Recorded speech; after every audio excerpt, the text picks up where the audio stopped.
Madam, நீங்க தேடி வந்த அட்ரஸ் இதான் மேடம்.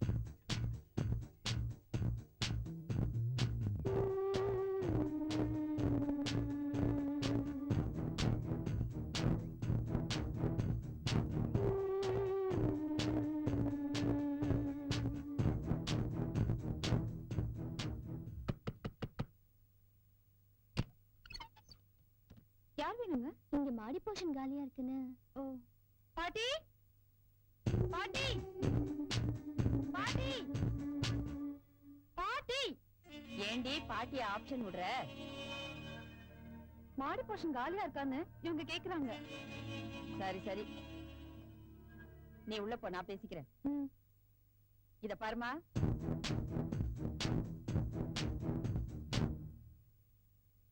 உங்க குடும்பத்துல எத்தனை பேரு?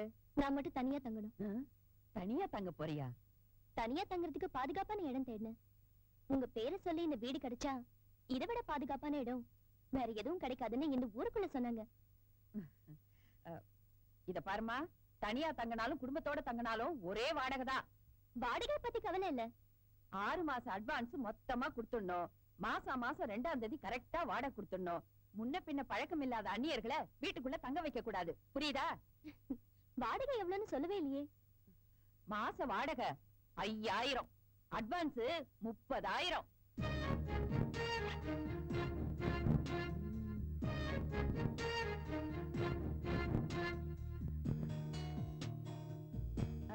கழுத்துல காதுல போட்டிருக்கிறதெல்லாம் இமிடேஷன் தானே?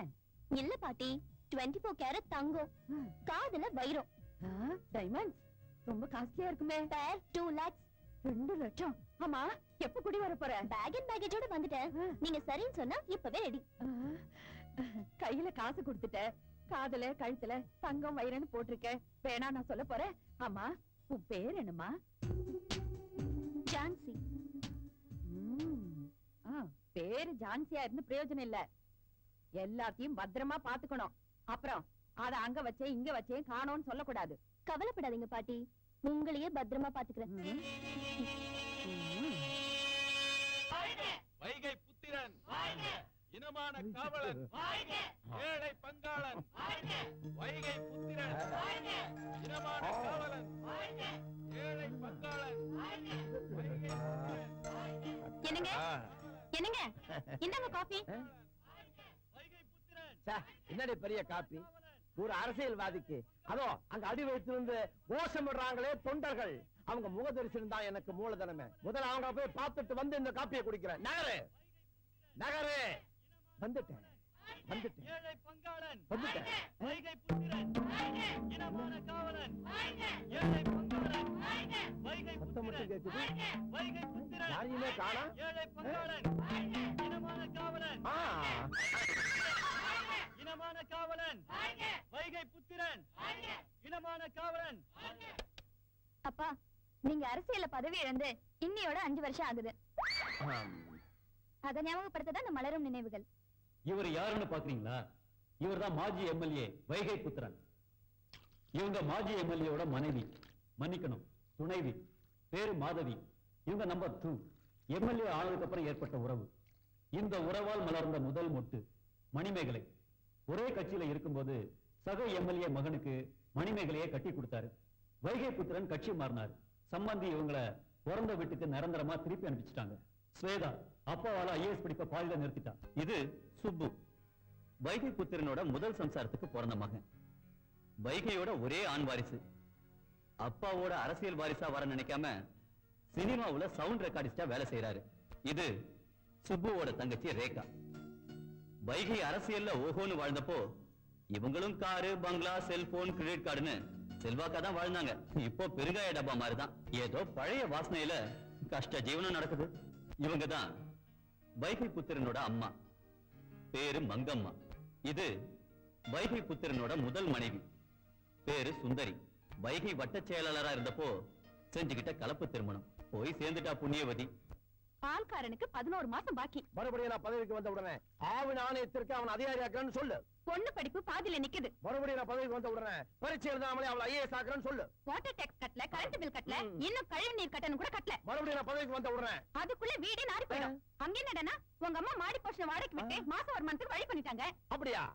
ஏய் கிழவி, பாட்டி பாட்டி இதோ வரேன். இங்க வா. என்ன அப்ப ஏதோ கோவமா கத்துறாரு, என்ன தப்பு பண்ண? அவனை பெத்தனே அந்த ஒரு தப்பு தான். தள்ளு. எங்க அவன்?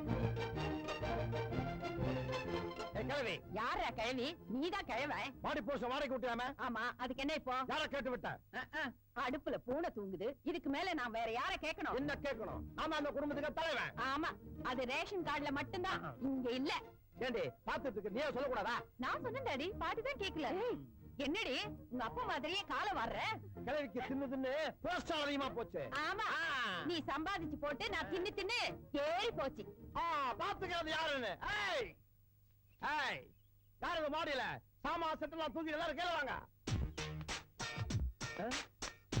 என்ன நீ மட்டும் வர்ற? மத்தவங்கள வர சொல்ல. மாடியில நான் மட்டும் தனியா தங்கி ரொம்ப நல்லதா போச்சு. தொட்டி படைக்கல எடுத்து முதல்ல காலி பண்ண. அக்ரிமெண்ட் 11 மாசத்துக்கு 6 மாசத்துக்கு அட்வான்ஸ் கொடுத்தாச்சு. எனக்கு சட்டம் தெரியும். முதல்ல வீட்டை காலி பண்றேன். நான் யார் தெரியுமில்ல? எம்எல்ஏ. மாஜி தானே? நக்கலா? வீடு என்னோடது. போய் சொல்றான், என்னை ஏமாத்தி எழுதி வாங்கிட்டான். வாய மூடு. முதல்ல இடத்த காலி பண்ணு. ஓ, கொடுத்த அட்வான்ஸ் திருப்பி கொடுங்க, நான் போயிடுறேன். எவ்வளவு? 30,000. ஏய் கிழவி, வாங்கின பணத்தை திருப்பி கொடு. அது அப்பவே செலவாயிடுச்சு. அதுக்குள்ள 30,000 முழுங்கிட்டியா? எப்படி கிழவி? உன் பொண்ணுக்கு ஃபீஸ், புக், துணிமணி எல்லாம் வாங்கிட்டேன். என்ன சிரிப்பு? போய் பணத்தோட வர்றேன். மூட்டை முடிச்ச கட்டிக்கிட்டு ரெடியா நில்லு. கோணி ரெடி பண்ணிக்குமா? இவர் கொண்டு வர பணத்தை அதுல போட்டு மூட்டை முடிச்ச கட்டிக்கிட்டு போ. சரி அங்கிள். அங்கிளா? அங்கிளா மாமான்னு அர்த்தம். அடியே உள்ள போடி. விட்ட உன்னை அத்தானை கூப்பிட்டுருவா. ஐயோ, என்ன வந்ததுமே அப்படிதாங்க கூப்பிட்டா. உன்னை என்னன்னு சொல்லி கூப்பிட்டா கிழவி? லேண்ட்லார்ட். லேண்ட்லார்ட்னா என்ன அர்த்தம்? நான் சொல்லட்டுமா அங்கிள்? வேண்டாம், அதை விட எனக்கு தெரிஞ்சுக்கிறவா. பாட்டி, அவங்க யாரு? அவளா? அவனுக்கு செகண்ட். செகண்ட்னா? சின்ன வீடு, வயித்தெரிச்சல், பெத்தனை. உங்க கைரேகைய துருவி தொலைஞ்சு ஆராய்ச்சி பண்ணி பார்த்ததுல வெளிப்படையா தெரியுது ஒண்ணே ஒண்ணுதான். என்னது? தயங்காம சொல்லுங்க. ஜெயில் ரேகையத்தோட பரவாயில்ல. ஒரு பொண்ணை வச்சுதான் உங்க எதிர்காலமே பிரகாசமா இருக்க போகுது. பொண்ணை வச்சா? அப்ப அந்த மாதிரி தொழில் செய்யணும்னு சொல்றியா? நீ ஒரு சாமியாருங்கிறது நிரூபிச்ச பத்தியா? ஐயோ, அது கருத்தா அப்படி இல்லைங்க. பின்ன என்ன? வடகிழக்கு திசையில இருந்து ஒரு பொண்ணு உங்க வீட்டுக்கு வரப்போகுது. அது வந்ததுக்கு அப்புறம் உங்க குடும்பமே ஆடி போயிடும். ஆடி போயிடுமா? அதிர்ஷ்ட காத்து அப்படி ஒரு வேகத்துல அடிக்க போகுது. அப்படியா? தப்பா நினைச்சுக்காதீங்க. வரப்போற பொண்ணுக்கு என்ன வயசு இருக்கு? ஏங்க, அந்த பொண்ணு வயசு கேட்டா ஏங்க பாக்குறீங்க? எல்லா மேட்டரையும் இதுக்குள்ள அடக்கங்க. அப்படியா? அப்படியே அந்த பொண்ணுக்கு எனக்கு என்ன உறவுன்னு பாருங்க. பத்தினி அதெல்லாம் கூட லென்ஸ்ல தெரியுதா? அதான் பளிச்சுன்னு தெரியுது. இந்த மாதிரி லென்ஸ் நான் கூட ஒண்ணு வாங்கி வச்சுக்கணும். நல்ல வேலை கிடைச்சா நானே வித்துறான் இருக்கேன். பழசெல்லாம் யூஸ் பண்ணக்கூடாது. அப்ப நான் புள்ளியாரப்பா, வடகிழக்குல இருந்து வர பொண்ணால என் வாழ்வு செழிக்கணும், வளம் பெருகணும், செல்வம் கொழிக்கணும். அதுக்கு நீ தான் வழி பண்ணணும்.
டேய், நான் பேய் இல்லடா, உன் பாட்டி. வாடா இங்க, வாடா.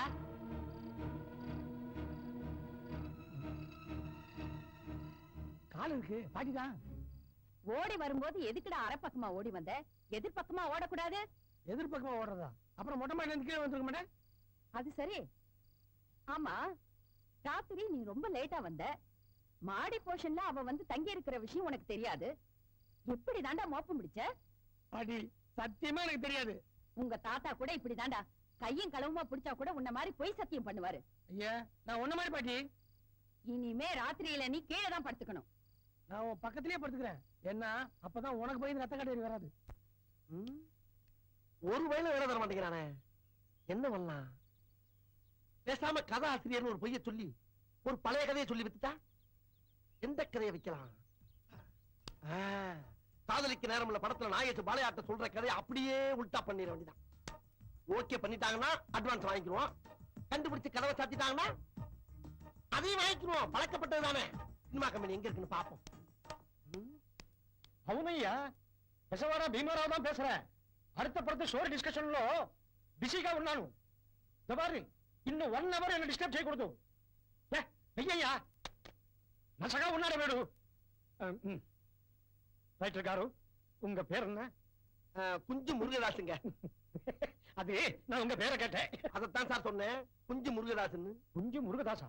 அதெல்லாம் குஞ்சு முன்னா இருக்கு. குஞ்சு பின்னால இருந்தா நல்லாவா இருக்கும்? முருகதாசு குஞ்சுன்னு கூப்பிட்டா கன்றாவியா இருக்கும். அதனாலதான் குஞ்சு முருகதாசுன்னு வச்சிருக்கேன் சார். ஓஹோ, அப்போ குஞ்சு உங்க ஃபேமிலி நேம். ஆமா, அது எப்படி? அத கேக்குறீங்களா சார்? குஞ்ச மையமா வச்சு, இல்ல கோழி குஞ்ச கருவா வச்சு ஒரு டிவி சீரியல் பண்ணிருக்கேன் சார். 5 வருஷமா பிரபலமா ஓடிக்கிட்டு இருக்காதா? நீங்க பாத்தீங்களா? இன்னும் பாக்கல சார், ஆனா கேள்விப்பட்டிருக்கிறேன். என்ன சார்? அது எப்படி பேயா ஓடிக்கிட்டு இருக்கு? ஜனங்க பாக்குறாங்க, ஓடுது. அதை ஏன் ஜனங்க பாக்குறாங்க? அது அவங்க தலையெழுத்து பாக்குறாங்க. அதை ஏன்? ரொம்ப ஷார்ப்பா பேசுற, எனக்கு அது பிடிக்காது. கதையை சொல்லு. அதாவது சார், என்ன சார்? என்ன ஏன் அவசரப்படுற நீ? நான் ப்ரொடியூசரை வரேன். ஒரு முக்கியமான நபரை உனக்கு அறிமுகப்படுத்தி விட போறேன். அதுக்கப்புறம் நீ கதையை கட்டிக்கோ. சரிங்க சார். நீ சொல்ல போற கதைக்கு இவர்தான் டைரக்டர். நல்லா இருந்தா நல்லா இருக்கும் சார், நல்லா இருக்கும் சார். உங்க ஆசீர்வாதம் எனக்கு வேணும் சார். Tell me. இங்கிலீஷ்ல இரும்புனது போதும், கதைய கவனமா கேளு. சரி சார். சார் சொல்லு. அங்க என்ன பாக்குறான்? இருட்டு.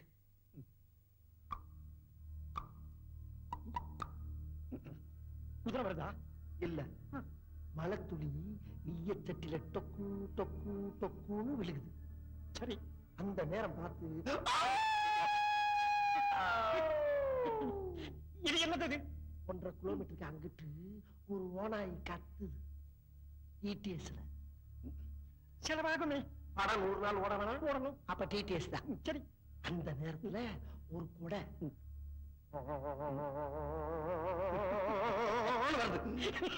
அது எப்படி ஒரு குடை அந்த இடத்துல தனியா வரும்? அந்த கொடைய பிடிச்சிட்டு வர்றது ஒரு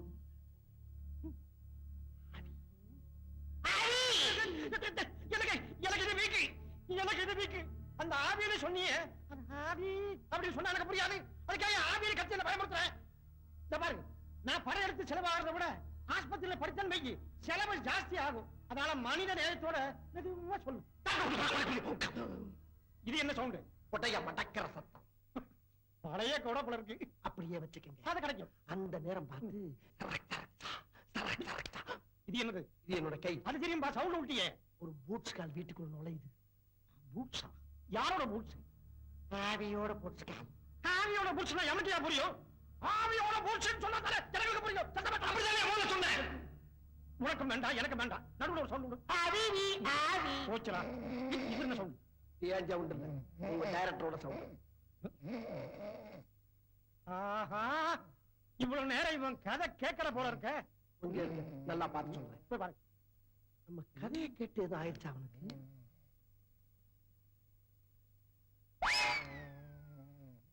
பாத்தீங்களா சார் எப்படி தூங்குறான்னு?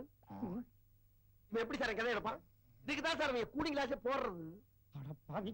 ஆமா, இவனை நம்பி எத்தனை கோடி செலவு பண்ண போறீங்க? 1 கோடி. தெருக்கோடிக்கு போயிருவீங்க நீங்க. இவனை இப்ப என்ன பண்ணலாம்னு நினைக்கிறீங்க? நீ ஒண்ணும் பண்ண வேண்டாம், பண்றேன் பாரு. நானு சீக்கிரம் பண்ணுங்க, நான் பார்க்கணும். சிந்தனை பீடத்துல உட்காந்துருக்கான சீக்கிரம் ஆரம்பிக்கணும். ஏண்டா, நீ